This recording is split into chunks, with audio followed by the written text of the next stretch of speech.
നമ്മുടെ കുറെ സുഹൃത്തുക്കൾ ഫേസ്ബുക്കിലൂടെ അല്ലാതെയൊക്കെ ചോദിച്ചുകൊണ്ടിരിക്കുന്ന ഒരു ചോദ്യമുണ്ട്. അതിനൊരു മറുപടി ക്ലാരിറ്റി കൊടുക്കുക എന്നുള്ളത് അനിവാര്യമാണോ എന്ന് എനിക്കറിയില്ല. എന്നാലും എന്തിനും ഒരു കാരണമുണ്ടല്ലോ. തീയില്ലാതെ പുകയുണ്ടാവില്ല. അതുപോലെ തന്നെ ഒരു കാരണവുമില്ലാതെ ആരെയും തെറി വിളിക്കുകയും വഴക്കു പറയുകയൊന്നും ചെയ്യില്ല. ഒരു പക്ഷെ എന്റെ ഭാഗത്ത് എന്തെങ്കിലും ഒരു തെറ്റുണ്ടാവണം. ആ തെറ്റെന്താണ് എന്ന് അത് ശരിയുള്ള തെറ്റാണോ അതോ മോശമാണോ എന്നുള്ളത് നിങ്ങളാ തീരുമാനിക്കേണ്ടത്. ഇപ്പൊ ഒരു വിഭാഗത്തിൽപ്പെട്ട കുറച്ച് ആൾക്കാർ നിരന്തരമായി വന്ന് ഈ ഫേസ്ബുക്കിൽ ഒരേ രീതിയിൽ അസഭ്യം പറയുന്നു, ആക്രമിക്കുന്നു, സമൂഹത്തിൽ ഉപയോഗിക്കാൻ കൊള്ളാത്ത രീതിയിൽ ഒരു മനുഷ്യനെ ഇതാക്കുന്നു ഒക്കെ ചെയ്യുന്നത് നിങ്ങളെല്ലാം കാണുന്നതാണ്. ഇതിനൊക്കെ ഒരു കാരണമുണ്ട്. ആ കാരണത്തെ എന്താണെന്ന് പറയാം. ഒരു 2007 തൊട്ടുള്ള ഒരു ഇഷ്യൂ ആണ്. ഒരു 3 മിനിറ്റ് കൊണ്ട് ഒക്കെ ഇത് പറയുക എന്ന് പറയുന്നത് വളരെ ബുദ്ധിമുട്ടാണ്. എന്നാലും ഞാൻ എന്റെ സുഹൃത്തുക്കളോട് പറയാം.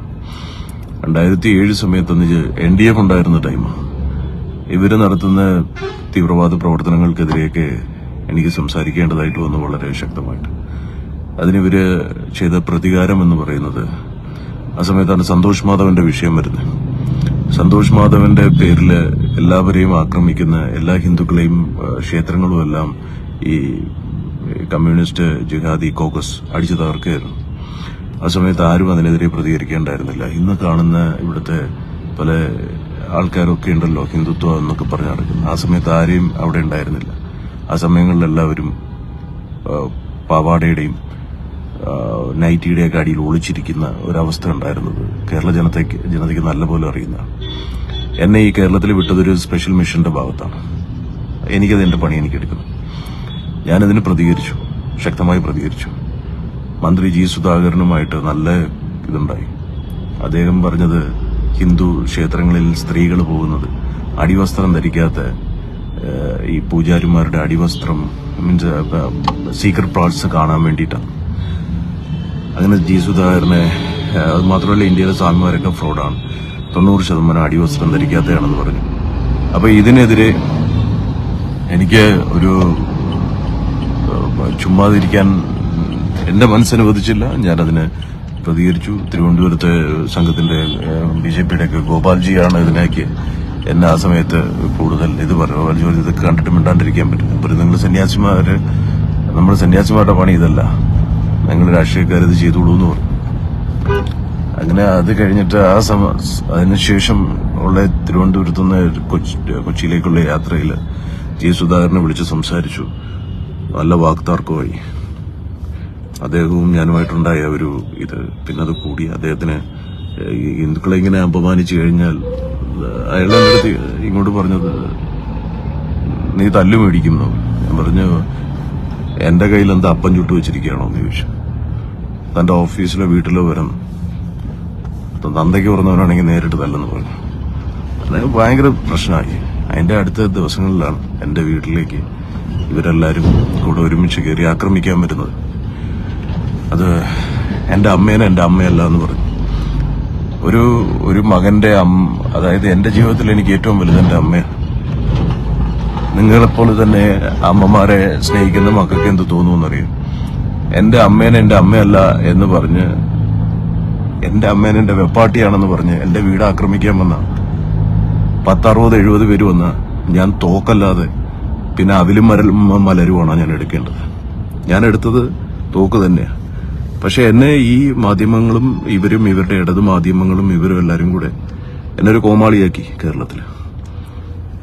ഒന്നുകിൽ കോടതി ആ സമയത്ത് പറഞ്ഞു, ഒന്ന് ഇയാളെ നിങ്ങൾ വില്ലനാക്കണം, അല്ലെങ്കിൽ നായകനാക്കണം, അല്ലെങ്കിൽ നിങ്ങളൊരു കോമാളിയായിട്ട് കൊണ്ടുപോകണം, എന്തെങ്കിലും ആക്കണം.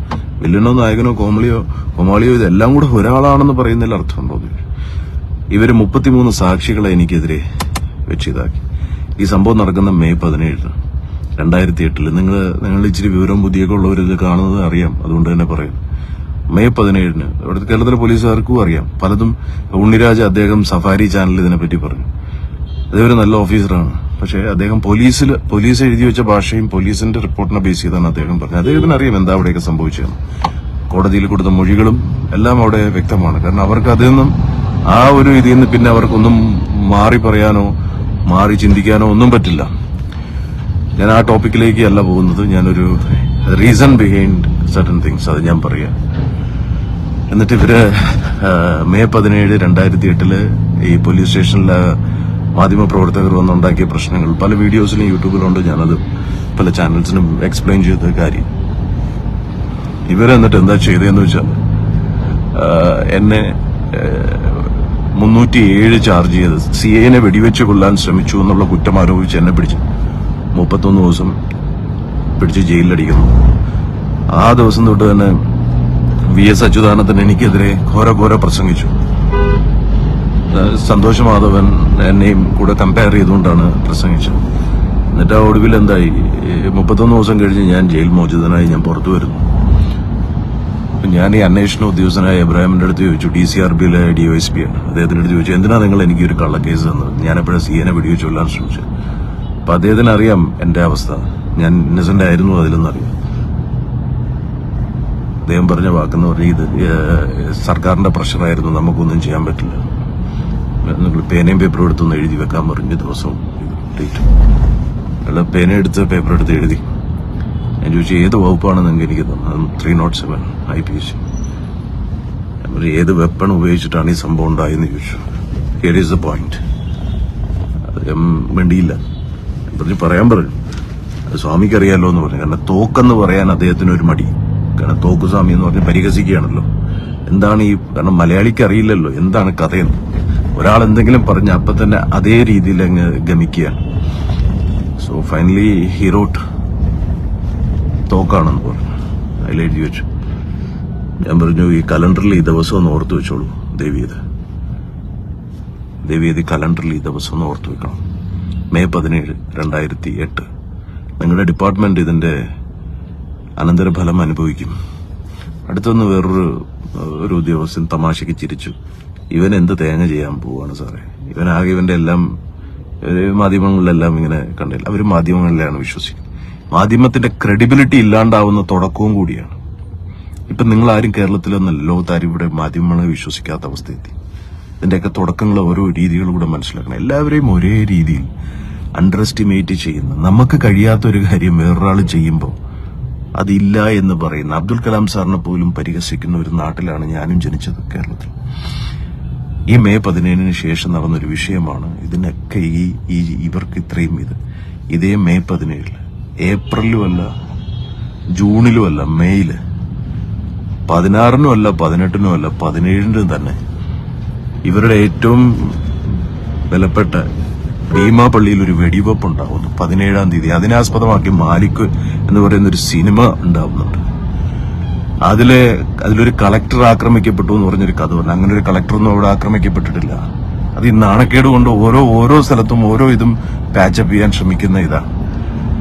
ആ സമയത്ത് ഉണ്ടായ വെടിവെപ്പ് ഹോം മിനിസ്റ്റർ കോടിയേരി ബാലകൃഷ്ണനായിരുന്നു. അദ്ദേഹം ഓർഡർ ചെയ്തില്ല. VS അച്യുതാനന്ദൻ അത് ഓർഡർ ചെയ്തില്ല. പക്ഷെ അവിടെ എങ്ങനെയാ മെയ് 17, 2009 തന്നെ ഒരു വെടിവെപ്പ് വന്നു എന്നുള്ളത് അറിയുന്നവർക്കറിയാം. വിതൗട്ട് എനി ഗവൺമെന്റ് ഓർഡർ എങ്ങനെ ഇത് സംഭവിച്ചു? ആ ഒരു ദേഷ്യം. അതിൽ 52 പേർക്കാണ്, ഈ ജിഹാദി കൂട്ടങ്ങളിൽ 52 പേർക്കാണ് പരിക്കേറ്റത്. 27 പേർ ഗുരുതരാവസ്ഥയിലായി. ഒരാളുടെ കാല് വെടികൊണ്ട് പറന്ന് മേളിലേക്ക് പോയി, പോലീസിന്റെ വെടിയുണ്ട്. 6 പേര് സ്പോട്ടിൽ മരിക്കുന്നു. ഇത് മെയ് 17-നുള്ള ഒരു അനന്തരഫലം എന്ന് പറഞ്ഞ സാധനം അത് കേരളം കണ്ടു. ഈ കേരളം കണ്ടത് അതൊരു ചെറിയ കാഴ്ചയല്ല. ആ ദേഷ്യം, ആ മനസ്സിലുണ്ടാവുന്ന പകയുണ്ടല്ലോ, അത് കഴിഞ്ഞിട്ട് ഈ VS അച്യുതാനന്ദന്റെ അടുത്ത് ആ സമയത്ത് തന്നെ ഞാൻ പറഞ്ഞു, ഇതേ മെയ് 17 നിങ്ങളുടെ മന്ത്രിസഭ തെറിച്ചിരിക്കുമെന്ന് പറഞ്ഞു. അതേ മെയ് 17 നിങ്ങൾ ഗൂഗിൾ ചെയ്ത് നോക്കുക, വിക്കിപീഡിയയിലുള്ളത്. ഞാൻ പറയുന്നത് തെറ്റാണെങ്കിൽ നിങ്ങൾക്ക് എന്നെ ചോദ്യം ചെയ്യാനുള്ള എല്ലാ റൈറ്റും ഉണ്ട്. ഞാൻ എന്റെ ജനകീയ കോടതിയോട് ഞാനത് സംസാരിക്കുക. ഇതേ മെയ് 17 2011 VS അച്യുതാനന്ദന്റെ മന്ത്രിസഭ തെറിക്കുക. ഞാൻ പറഞ്ഞ എന്റെ സുഹൃത്ത് വരും കേരളത്തിൽ മുഖ്യമന്ത്രിയായിട്ട്. എന്റെ സുഹൃത്തായ എനിക്ക് ഏറ്റവും പ്രിയപ്പെട്ട നമ്മുടെ എല്ലാവരുടെയും കുഞ്ഞു ഉമ്മൻചാണ്ടി അദ്ദേഹം CM ആയിട്ട് മെയ് 18 2011 ചാർജ് എടുക്കുകയാണ്. ഇത് ശരിയാണോ തെറ്റാണോ എന്നുള്ളത് നിങ്ങൾ അന്വേഷിച്ചു നോക്കും. അന്ന് തുടങ്ങിയതാണ് ഇവർക്ക് വീണ്ടും അടുത്ത രാഷ്ട്രീയപരമായിട്ടുള്ള ഭ്രാന്ത്. എന്നിട്ട് ഈ മെയ് 17 നടന്ന തോക്ക് വിഷയത്തിന്റെ വിചാരണ നടക്കുന്ന ദിവസം, ആ വിചാരണയിൽ എന്നെ വെറുതെ വിട്ട ദിവസം ഇവർ എന്നെ ഈ മതസ്പർദ്ധ ഉണ്ടാക്കാൻ ശ്രമിച്ചു എന്ന് പറഞ്ഞു. അതായത് കേരളത്തിൽ നിന്ന് 24 പേരെ ഞാൻ അയച്ച് ഏപ്രിൽ 18 അയച്ച് എന്റെ മെസ്സേജിനെ ബേസ് ചെയ്ത് അന്നത്തെ home minister Rajnath Singh ji special order കൊടുത്തിട്ട് കേരളത്തിൽ നിന്ന് 24 IS തീവ്രവാദികളെ പിടിച്ചുകൊണ്ടുപോയത്. ഇതിനെല്ലാം രേഖകളുള്ള സാധനങ്ങളാണ് ഞാൻ ഈ പറയുന്നത്. ആ 24 IS തീവ്രവാദികളെ കൂടെ പിടിച്ചുകൊണ്ടുപോയപ്പോ ഇവർക്ക് സഹിക്കാൻ പറ്റില്ല.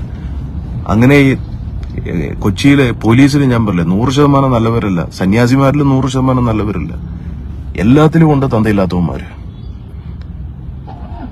ഞാൻ ഇപ്പോഴും പറയുന്നു, IPS ഓഫീസറായ ദിനേശ് എന്ന് പറയുന്ന ലോക ഉടായ്പ, ഇത്രയും ചീഞ്ഞ ഒരു ക്യാരക്ടറുള്ള ഒരു ഉദ്യോഗസ്ഥൻ പോലീസ് ഡിപ്പാർട്ട്മെന്റിൽ ഇപ്പോൾ യഥാർത്ഥ പോലീസുകാർക്ക് ഇഷ്ടമല്ലാത്തൊരുത്തനാണ്.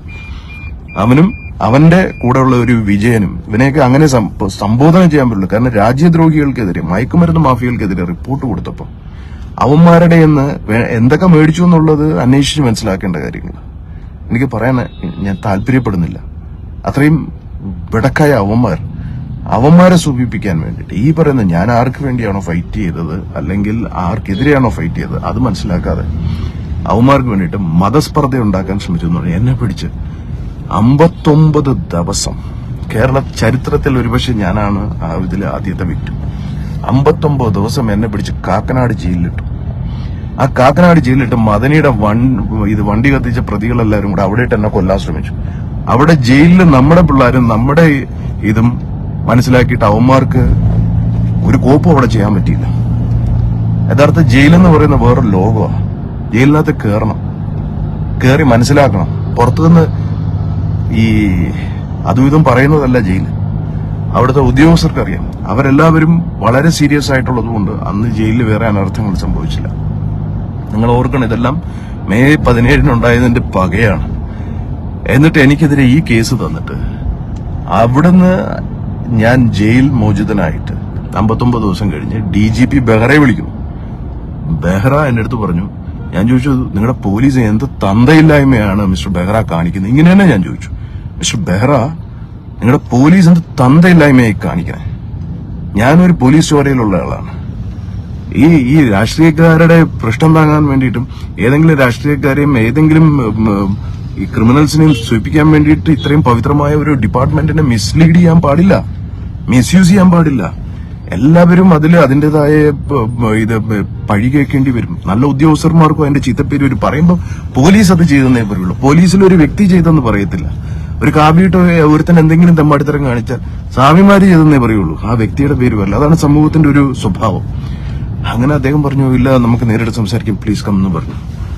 11 മണിക്ക് അപ്പോയിന്റ്മെന്റ് വെച്ചു. ഞാൻ 10:30 ആയപ്പോൾ ചെന്നിറങ്ങിയപ്പോ ജിഷ്ണു പ്രണോയുടെ അമ്മ സമരം ചെയ്യാൻ അവിടുന്ന് വീണ്ടും പിടിച്ചോണ്ടുപോയി. 7 ദിവസം പിടിച്ചോണ്ട് അത്തിട്ടു. അപ്പോഴാണ് ഉമ്മൻചാണ്ടി ഇവിടുത്തെ പല രാഷ്ട്രീയക്കാരന്മാരും ബാക്കിയകത്ത് അവർക്ക് പഴം വെച്ചോണ്ടിരിക്കേണ്ടി വന്നു. നമ്മളാരെയും കുറ്റം പറയുന്നില്ല, അവരുടെ പേടിയാണ്. അവർക്ക് ഈ മലയാളികൾക്ക് ഒരു ഇതുണ്ട്, അവനൊരു പ്രശ്നത്തെപ്പെട്ട അവൻ അനുഭവിക്കട്ടെ, നമ്മളെന്തിനാ അതിൽ കയറി ഇടപെടുന്നത്?